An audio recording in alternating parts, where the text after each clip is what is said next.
Redeemed, rehabilitated, and real entertaining. This is the Carl Jackson Podcast. All right, welcome to the Carl Jackson Show podcast. Please be sure to subscribe to the podcast wherever you do get your podcast. Also, you can follow me on social media. Don't forget to support our sponsors, Epic TV and also MyPillow.com. You can go to MyPillow.com, click on the radio listener square, use the promo code Carl, and there are an array of products that are available to you, some for up to 66% off. All you have to do is, again, go to MyPillow.com, click on that radio listener square, and use the promo code Carl, or give them a call, 1-800-858-0263. And I'm so excited to have Epic TV on board as a new sponsor of the podcast as well. If you want to get a trial for $1 for 2 months, all you have to do is go to watchepic.com/Carl Jackson to subscribe. That is watchepic.com/Carl Jackson, and you spell Epic EPOCH. Okay, having said that, I want to get right to my guest because his time is limited and short here. So this will be a power-packed interview. I'm speaking with Matt Sharp. He's with Alliance Defending Freedom. Matt, I just recently donated to you guys. I love the work that you guys do at ADF. And I definitely want to get to the case with Lorie Smith and Creative 303. Obviously, that's what you're on for. But I would be remiss if I didn't tell you or get your opinion on what's transpiring with this Respect for Marriage Act that looks like it's going to pass through the House, or has, and is going to go to Joe Biden, President Joe Biden, to be signed. I'll tell you real quickly 3 reasons why I'm concerned, Matt, and you tell me if I'm off. I feel like this is the beginning stages of a theocracy. And I say, I know that sounds, I'm not trying to be hyperbolic, but I believe there's a religion that exists in America, and it's called leftism. And if we don't obey or comply, we're going to be censored. I'm really fearful of where this thing is going. It obviously undermines religious liberty inside of the United States. Some people may not care about that, but we are a Judeo-Christian nation. The freedoms that we have are a direct result of that. And I'm very concerned about what it's going to do with federalism and states' rights across the country. So let me get your take on that, Matt, if you don't mind, before we get into Lorie Smith's case. Yeah, I think you hit a lot of the points about the so-called Respect for Marriage Act. That's really a disrespect for countless people of faith across the country. The 2 things I would add to that is, number one, this is giving broad new powers to the federal government to be able to go after people of faith, to be able to go after religious organizations and enforce the government's view about marriage. So people of faith that believe marriage is between one man and one woman, they're going to be targeted under this. And so I think, to your first point, you're right. This is now the government saying, we're going to tell you what you must believe about marriage, what you must believe about same-sex marriage. And I think that ought to be chilling to all of us when the government gets to decide what is permissible and what is not. And the second one is, this is going to allow organizations like the ACLU, activist groups, to utilize this to drag people into court, because it now allows ACLU and others to sue the religious organizations. So some we see in the crosshairs are faith-based adoption agencies that believe kids deserve a home with a married mother and father. Well, under the Respect for Marriage Act, the ACLU and groups like it can sue those organizations, drag them into court, unless they are willing to place kids with same-sex couples in violation of those organizations' beliefs. I can tell you this real quickly, Matt, and I appreciate you adding those points. I have a friend that I consider a brother in California.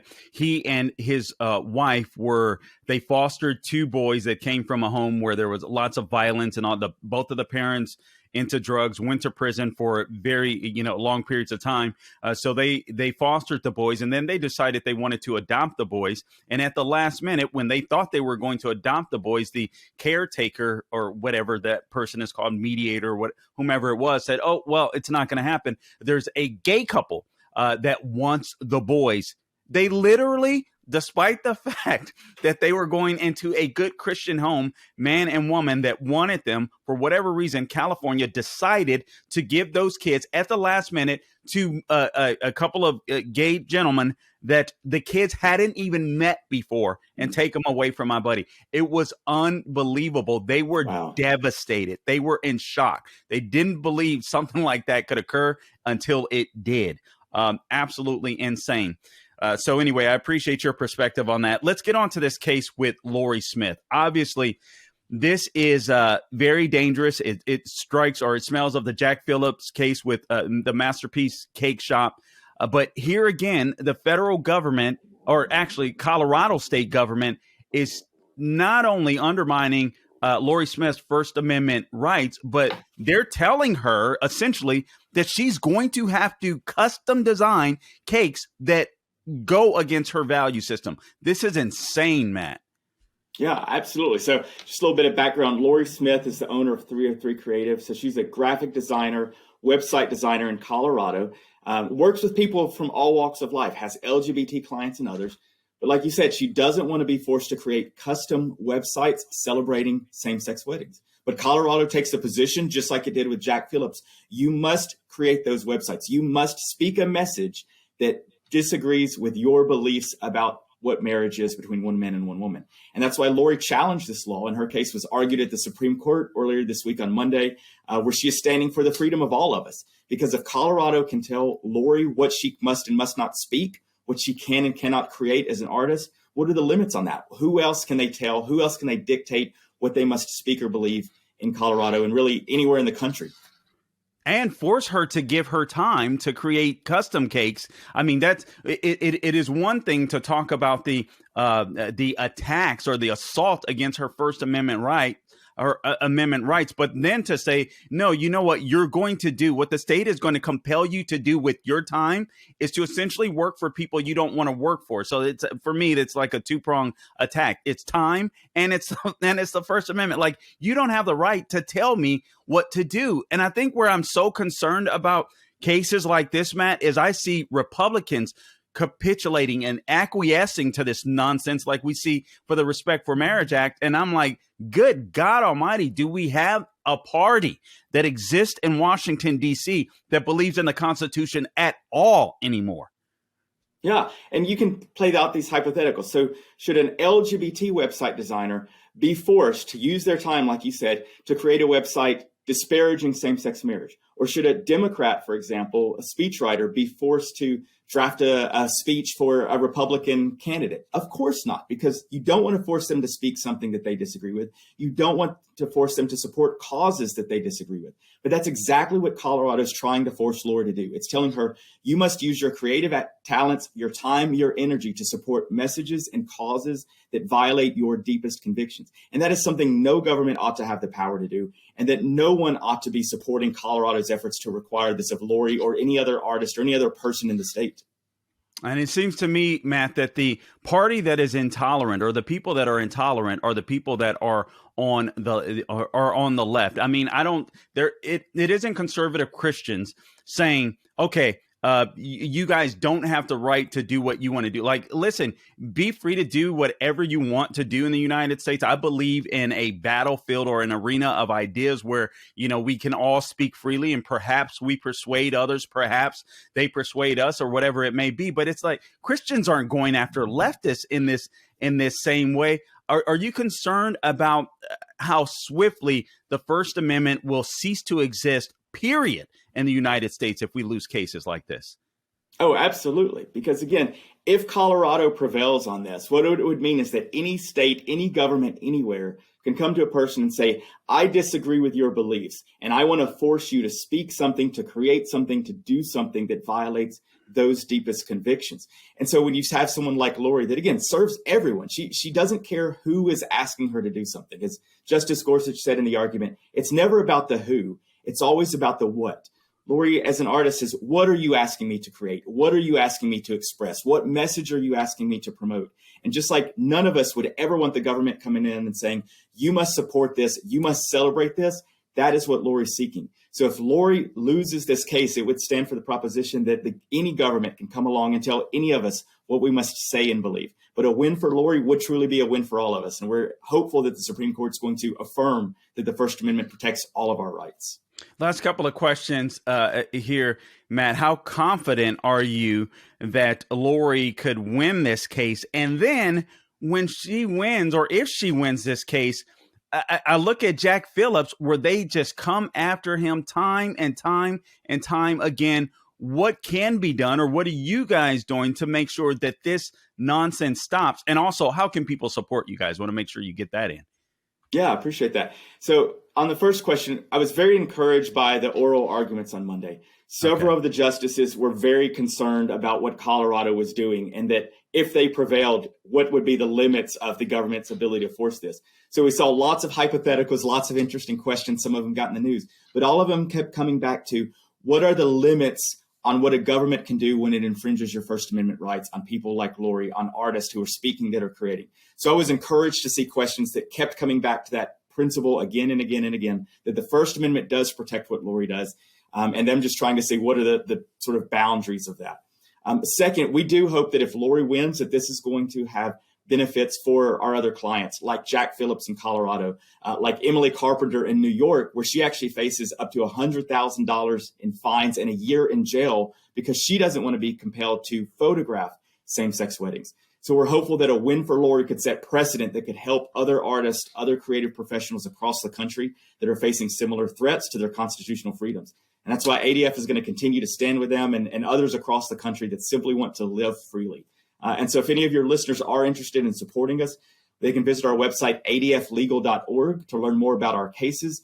Every case we do, whether it's a case that just requires a phone call or something like Lori's that's 6 years and all the way to the Supreme Court, we do them free of charge. So none of these individuals who could never on their own go up to against a government that has millions of dollars in assets and attorneys and all this, we're able to stand with them free of charge. It's adflegal.org, where they can learn about the work we do and how to support the important First Amendment cases we're taking.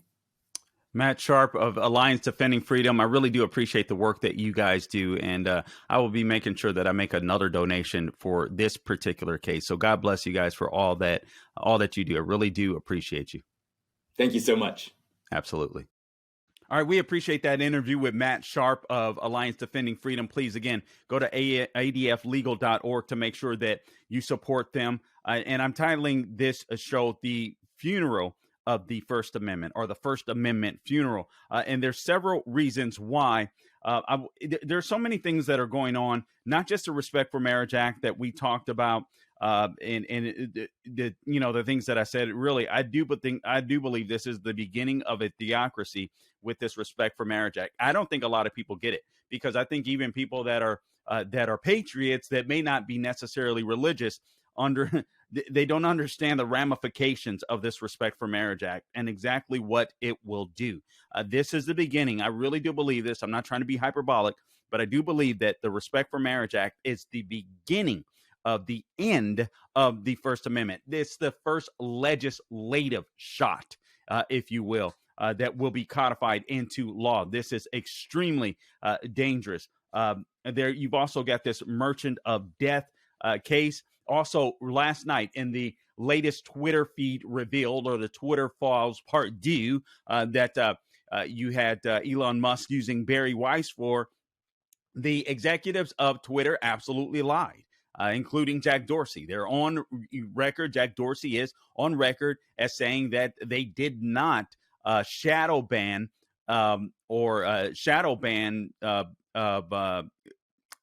conservatives, and they did. They called it a different name. I forget the name of it right now, but they called it a different name. But they indeed did shadow ban. Here it is.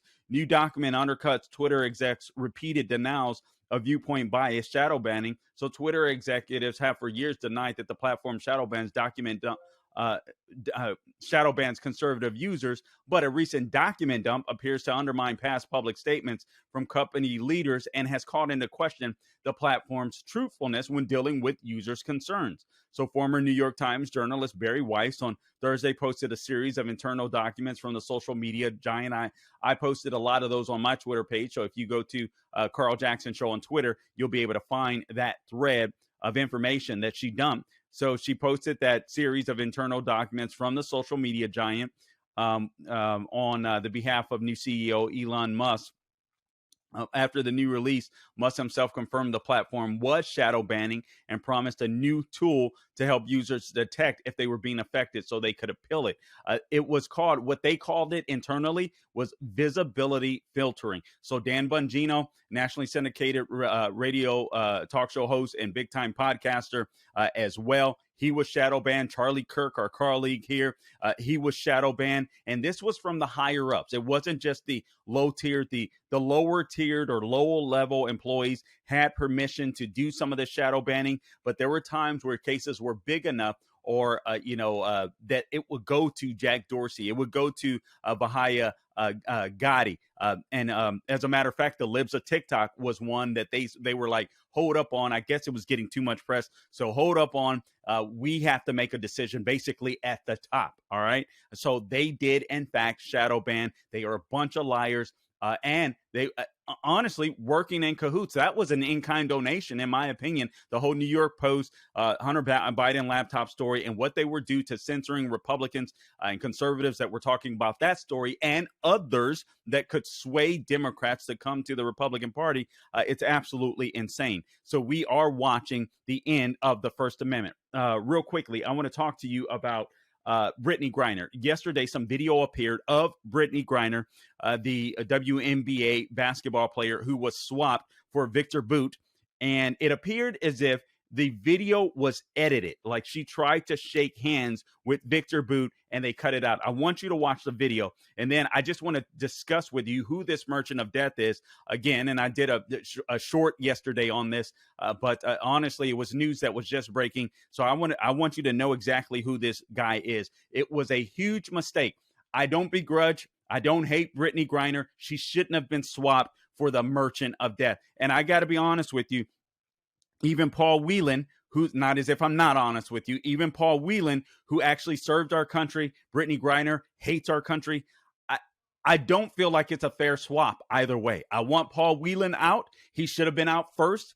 In my opinion, he was a higher value target since they believe he was a spy. Whether or not he is, I don't know. He claims that he isn't, but we shouldn't have traded a guy that was willing to kill Americans on the battlefield for a basketball player. It makes no sense except that she's black and she's gay, and that's identity politics, and that's what the left want to do. But if you're watching online, and I hope you are, subscribe to the podcast, thecarljacksonshow.com, SalemPodcastNetwork.com. You can watch it on YouTube.com, and you can watch it on Rumble.com. So please subscribe to those. But Gabe, let's go ahead and play the video, please.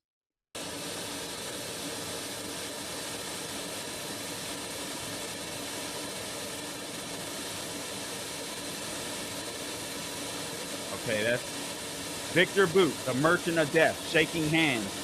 And you see Brittany Griner lean in to shake hands, and then they edit the video. Absolutely insane. All right, we can cut that video. But it's absolutely insane. So let me just give you a real quick synopsis. Hat tip to National Review as to who this merchant of death, Victor Bout, actually is after he's been traded for a basketball player. So Victor Bout, the merchant of death, had been serving a 25-year prison sentence in the U.S. In April 2012, he was found guilty of conspiring to kill Americans and U.S. officials, acquiring and exporting anti-aircraft missiles, and aiding a terrorist organization. For his illegal weapons exploits, the notorious criminal earned the moniker of the Merchant of Death, inspiring the Hollywood film Lord of War that starred Nick Cage. Bout was arrested and extradited from Thailand. This occurred in 2008. It was a sting operation by the Drug Enforcement Agency. The DEA agents secured a meeting with Bout by posing as members of the Revolutionary Armed Forces of Colombia. This is a U.S. designated terrorist group interested in buying tens of millions of dollars of arms. So during the trial, Victor Bout, or Bout, I've heard it pronounced both ways, maintained his innocence, saying he, and I quote, never intended to kill anyone, close quote. Just like Brittany Griner didn't intend to pack, her little cannabis tools. He goes on to say, and I quote, and I never intended to sell arms to anyone. Huh? Close quote. But prosecutors argued that Bout was aware that the weapons he sold would be used against Americans. Beyond sourcing the arms throughout his criminal career, Bout physically transferred them to buyers too, using a fleet of Soviet-constructed planes. All right. So this is a guy who is literally, he wasn't just an arms trafficker, he was a transporter. And these weapons were going to be used on the battlefield to kill American soldiers. We just traded this guy for a basketball player. Do you understand how insane that is in the name of politics? And again, we leave Paul Whelan behind. That's insane to me. All right. That was a former Marine. I don't know if he was spying or not. He says he wasn't. I'll take him at his word, but we simply don't know the truth, right? But beyond that, he wasn't. Apparently, he was not doing whatever crime they convicted him of. He apparently he's adamant, like, hey, that I didn't do that. And he says, my bags are packed. I'm waiting. He's disappointed that President Biden has taken so long to work for his release. He's been there nearly 4 years, coming up on 4 years, I believe sometime this month. All right. So that just shouldn't have ever happened. Let me give you some quick news. This broke earlier today, and this is very exciting to me. I don't know what it will look like. I don't know what it will entail exactly. But Kyrsten Sinema is at it again. She's thrown a wrench in the Democratic Party. She has switched her party affiliation to independent, saying basically, she said, here's what she wrote. Everyday Americans are increasingly left behind by national parties, rigid partisanship, which has hardened in recent years. She goes on to say pressures in both parties pull leaders to the edges, allowing the loudest, most extreme voices to determine their respective parties' priorities and expecting the rest of us to fall in line. So she says here, in catering to the fringes, neither party has demonstrated much tolerance for diversity of thought. Bipartisan compromise is seen as a rarely acceptable last resort rather than the best way to achieve lasting progress. Payback against the opposition party has replaced thoughtful legislating. Now, I would argue that the right isn't extreme. To fall in love with, to love the Constitution, to want the rule of law, to want babies to be born, to want people to keep their hard-earned money that they work for, to want closed borders, to want a strong military, to want energy independence. I would argue those are not extreme positions. Those are common sense positions. However, I would agree with her that we should be able to have discussion between the both parties, and we should be able to hash out some ideas moving forward. So the left isn't going to necessarily get their way. They will plenty of times because, let's face it, she still is a left. All right. She's not a left-wing radical, apparently, but she still is left. However, this means that Democrats will have to work harder to work with her and to work with the Republican Party to come up with some ideas that at least won't totally sell us or totally put us on board the communist train. This lady has revealed, in essence, that she has bigger balls than Joe Manchin, Senator Joe Manchin does. And I hope you guys vote her out. I also think this makes a strong case for her being able to keep her seat in 2024. It's going to be hard to beat her, no doubt about it. And I honestly, you got to appreciate her courage. I disagree with her politics, but you got to appreciate her courage. What else do I want to cover here? We covered Lori Smith. We covered what's happening at Twitter. Again, it's been revealed. Guys, this is the death of free speech in America. With the Defense for Marriage, the Respect for Marriage Act, I cannot reiterate that enough. Where does it lead to? Listen, I'm not trying to be hyperbolic, but I want to give you guys, by the way, military revokes the vaccine mandates. I spoke about that briefly, but that's worth noting. But I want to share this with you. Where does this lead to? If we don't stand up for our Bill of Rights, America, and I got to tell you, we're in a post-constitutional America, but the only way to rebuild it is to at least fight for the vestiges of the Bill of Rights that remain and work to restore them and make sure they're permeated throughout the culture. But I'm going to tell you where this leads. All right, this was on the tip sheet this morning. The despotic, tyrannical Iranian regime has executed a protester against the government for the first time since protests surged after the mid-September death of Mahsa Amini. She was the 22-year-old woman who died in police custody, the morality police, because she wore her hijab slightly lower, I believe, than they thought she should have. So according to the HRANA news agency, the government and its allies killed at least 459 protesters as of November 29th. Okay, that's honestly, it's hard to imagine this can come to America. This can come to America because leftism is the new value system. Leftism is the new religion of America. And if you don't comply, which Lorie Smith is finding out, your life is going to be made a living hell. And that's exactly what we're seeing. We're seeing censorship. We're seeing the cronyism, the collusion between big tech and our free speech platforms with the Democrat Party. This is where this stuff leads. All right. So protesters in Iran are starting to be executed as of November 29th. That includes 64 minors that have been executed. Reporter Masih Alinejad, he was only 23 years old, a reporter.